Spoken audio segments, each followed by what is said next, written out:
I've got it. Out of school, I think I just kind of realised I didn't really know where I wanted to be placed in industry or what I wanted to be doing.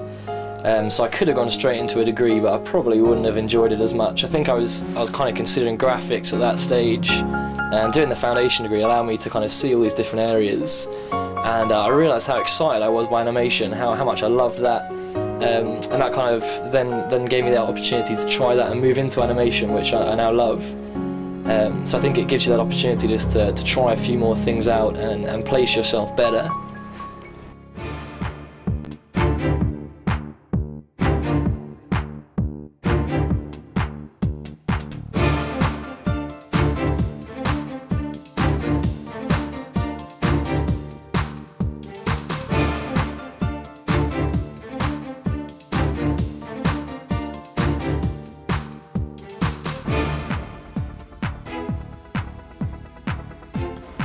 What inspired you to go into animation? I think probably initially it was, I used to enjoy this kind of like science fiction things, Yeah. so like the Star Treks and the Star Wars and all that, and I think probably if I went back and looked at my earliest animations, it was tending to be all spaceships and space scenes and things like that. So and then I got into doing kind of characters, and then how fun it was to actually create a character out of nothing. Just kind of start with a box and end up with something that's actually got a personality and that you can do anything with. So yeah, and that was always quite enjoyable. What are the skill gaps that you've identified in the animation sector? Basically, there are a lot of areas that are missing, in my opinion, and I think some of those are the teaching of the fundamentals of animation, and the reasons why you're learning what you're learning, and then how to actually expand on those aspects to be more creative. What makes a good animator? Great place to start. It's might be a bit of a shameless plug. This book is like the Bible for animators. It's by the guy who actually animated Who Framed Roger Rabbit. I don't know if you've seen that, but a really, really great book. So something like this is a great place to start to get to thinking. So he goes through kind of the basic movements. I mean, all you're doing in animation is faking movement, so it's getting a series of stills to look like things are moving. So it's thinking about kind of timing and movement. I mean, even in a digital world, so when you're working 3D animation on a computer, the basics start here. So what does movement look like? All the different shapes here of how a person moves, how they bend. How can a foundation degree help fill the gaps in the animation sections that the degree at the moment is? I think if the foundation degree is set up properly, and it's set up in stages. So right from the beginning, the student has an understanding of all the basic principles, right from hand drawing, hand drawing sketches and animation and storyboarding, the script and elements of the script where they should be involved in it at certain aspects, and actually having input with the storyboarding and with the concept art and stuff to make sure that everything's strong and rigid. It's a whole thing of planning.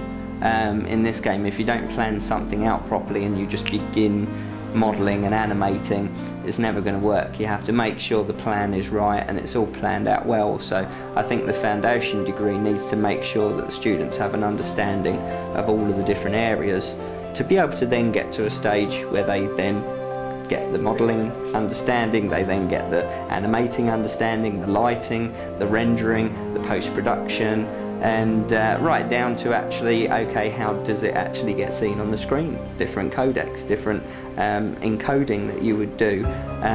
What's the difference between NTSC and PAL? I mean, just those sort of fundamental things. I mean, high definition now, you've got full HD 1080, you've got 720, you've got sort of like the in-betweens that these TVs are giving different resolutions and things, and it's understanding, why should we do something 1080 or 2K or 4K, and that's making sure that that foundation degree covers those sort of aspects. Okay, so the basic principles you have in 3D software is essentially what you're working with is kind of an infinite X, Y and Z axis. So you can put vertices on any of those points and start to build geometric shapes. in kind of open space. So you can start with a primitive shape like a box. You can add different numbers of vertices and lines to it, and from there, let's open that up. You can grab certain sort of areas of the polygons. You can extrude them out. You can do anything you like to that to start actually editing and forming any form of organic kind of shape to things. And this is kind of your basis to modelling. So anything you're trying to model, you can put in there. And ultimately, you come up with a shape. Once you've got kind of a model you're happy with, and there's all sorts of other things you might want to start thinking about in animation. So your kind of basic texturing, what kind of texture that's got, how it reacts to light. You can edit all these things within your material editor, and then you can apply that to your model. What will the role of creation studios be in actually helping with the foundation degree, helping students in gaining that all-important work experience and gaining the skills that they need? I think there's a couple of areas there.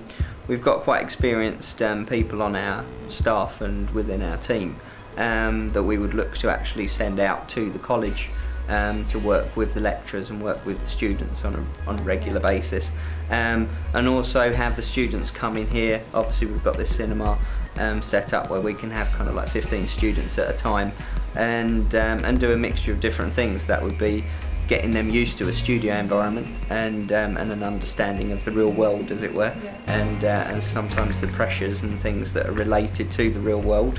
And then also an understanding of all of the technology and the equipment and stuff.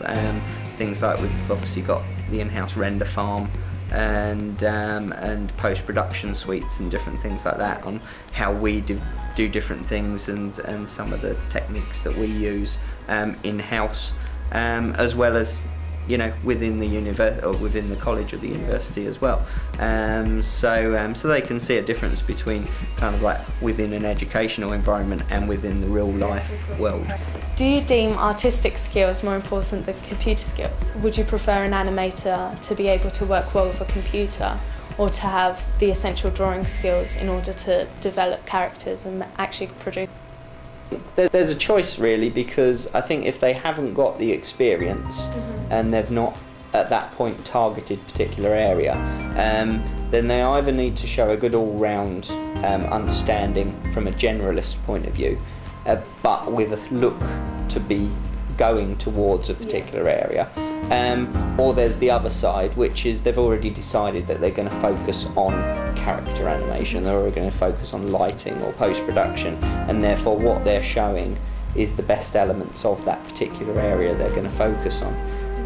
I mean, the main thing with any show really is just make sure you've only got your best stuff in. Never put any, if there's anything in there that you're not happy with, don't put it in. Because if you're not happy with it, then the likelihood is that the person that's watching it isn't going to be impressed. You're going to be judging an animation competition with Harlow College for their media conference. What are you looking for in the animation films? What will make it stand out, make it special, and probably even win the competition? Yeah, so I think even from a short story, seeing a creative and enjoyable story, whether it be fun or whether it be whatever it could be violent, it could be romantic, anything.